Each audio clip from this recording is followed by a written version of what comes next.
Tuwing tag-ulan ang panahon ng pagdami ng mga lamok na nagdadala ng mga sakit na malaria, chikungunya at dengue na marami ang kaso sa Amerika, Africa at Asia kabilang na ang Pilipinas.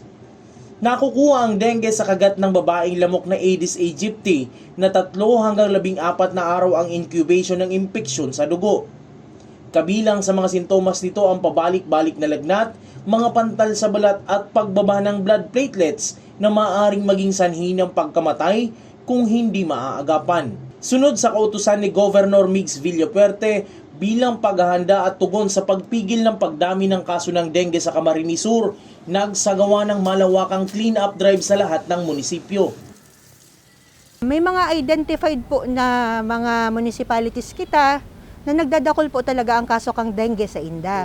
Namigay din sa bawat bayan ng mga larvicide, isang uri ng kemikal sa forma ng pulbos na maaaring ibudbud sa tubig na pinamumugaran ng mga lamok.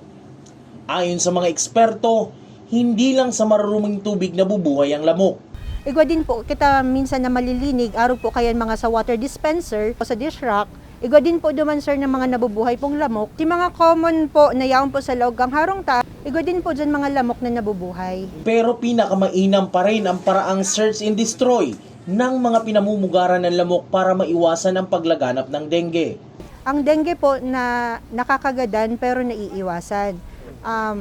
Kay puwanta lang po, masigurado na ang sa tuya pong lugar, di po iistaran ni mga lamok. Mula Enero ngayong taon, nasa 364 cases na ang naitala ng Provincial Epidemiology Surveillance Unit o PESU sa buong probinsya. Isa rito ang namatay sa bayan ng Ocampo. Nilinaw lang ng PESU na maaaring hindi nagpapatingin sa doktor ang ilang tinamaan ng sakit kaya hindi na isasabay sa datos. Ang iba kaya garo nag-self-medication lang sa harong dahil hindi aram na dengue cases na pa lang yun or posibleng bako man. Kung makakaramdam naman ng sintomas ng dengue gaya ng lagnat, abiso ng mga eksperto na dagdagan ng fluid intake o pag-inom ng tubig at kumonsulta sa doktor. Jan Amador, CSN.